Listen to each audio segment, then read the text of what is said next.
Top gear లో దూసుకుపోతున్న హర్మన్ప్రీత్ సారథ్యంలోని భారత మహిళా క్రికెట్ జట్టు వెస్టిండీస్ పై మరో ఘన విజయాన్ని నమోదు చేసింది.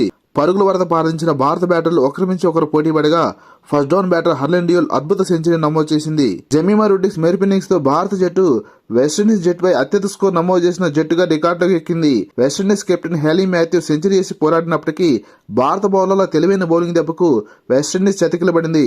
మొదటి వన్డేలో భారీ విజయం సాధించిన భారత్ రెండో వన్డేలో టాస్ గెలిచి బ్యాటింగ్ తీసుకుంది. అత్యంత భీకర ఫామ్ లో ఉన్న భారత ఓపెనర్ స్మృతి మందనతో పాటు కెరీర్ లో రెండో వన్డే ఆడుతున్న ప్రతిక రావల్ కూడా పోటీపడి మరి విండీస్ బౌలర్లను హడలెత్తించారు. 47 బంతులు 7 4 2 సిక్సర్లతో 53 పరుగులు చేసి ఈ టూర్లో వెస్టిండీస్ జట్టుపై వరుసగా 5వ హాఫ్ సెంచరీ నమోదు చేసిన స్మృతి మందన దురదృష్టవశాత్తు రన్అట్ గా వెనుతిరిగింది. ఫస్ట్ డౌన్ బ్యాటర్ హర్లెన్ డియోల్ ఈ మ్యాచ్ లో సావధానంగా ఆడుతూ వికెట్ పడకుండా జాగ్రత్త పడింది. 12 ఓవర్ల పాటు స్కోర్ బోర్డును ముందుకు నడిపించిన ప్రతిక రావల్ మరియు హర్లెన్ డియోల్ జోడీ 62 పరుగులు భాగస్వామ్యం నెలకొల్పింది. అంతర్జాతీయ క్రికెట్లో తొలి అర్ధ సెంచరీ అందుకున్న ప్రతిక రావల్ 86 బంతుల్లో 10 4 1 సిక్సర్తో 76 పరుగులు చేసి నిష్క్రమించింది. తర్వాత వచ్చిన హర్మన్ప్రీత్ కౌర్ 22 పరుగులు చేసి పర్వాలేదనిపించింది. జెమిమా రూడిక్స్ ఎప్పుడైతే బరిలో దిగిందో స్కోర్ బోర్డు వేగం అమాంతంగా రాకెట్ స్పీడ్లో దూసుకుపోయింది. కెరీర్లో 15వ వన్డే ఆడుతున్న హర్లెన్ డియోల్ మ్యాచ్ జరిగే కొద్దీ వేగం పెంచింది.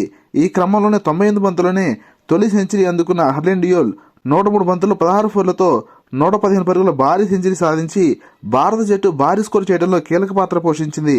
36 బంతుల్లోనే 6 4 1 సిక్సర్తో 52 పరుగులు చేసిన జెమిమా రూడిక్స్ దెబ్బకు భారత్ తమ జట్టు అత్యధిక స్కోర్ను సమం చేసింది.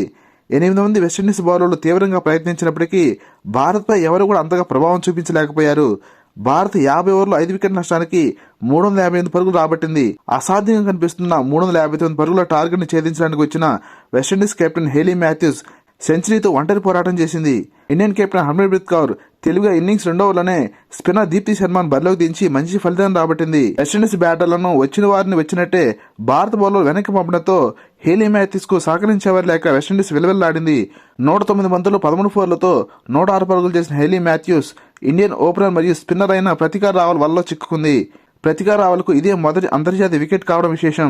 ఈ వికెట్ పడగొట్టడంలో ఇండియన్ స్టార్ జెమిమా రూడిక్స్ ఎంతో దూరం నుంచి పరిగెత్తుకుని వచ్చి ముందుకు డైవ్ చేస్తూ పట్టిన క్యాచ్ ఈ మ్యాచ్ కి హైలైట్ గా నిలిచింది. విండీస్ జట్టు 46.2 ఓవర్లలో 240 పరుగులు చేసి ఆల్అౌట్ అయ్యి 115 పరుగు భారీ తేడాతో ఓడింది. భారత బౌలర్స్ లో ప్రియా మిశ్రా 3 వికెట్లు, ప్రతిక రావల్ 2 వికెట్లు, దీప్తి శర్మ 2 వికెట్లు మరియు టిటా సాధు 2 వికెట్లు పడగొట్టి భారత్ కు ఘన విజయాన్ని కట్టబెట్టారు. వరుసగా 2 వన్డేల్లో భారీ విజయం సాధించిన భారత్ మరో మ్యాచ్ మిగిలి ఉండగానే 2-0తో సిరీస్ ను కైవసం చేసుకుంది. సూపర్ సెంచరీ చేసిన Harleen Deol player of the match అవార్డును గెలుచుకుంది. లేటెస్ట్ క్రికెట్ అప్డేట్స్ కోసం వీడియో లైక్ చేసి ఛానల్ సబ్స్క్రైబ్ చేస్తాను ఆశిస్తున్నాం. Thank you for watching.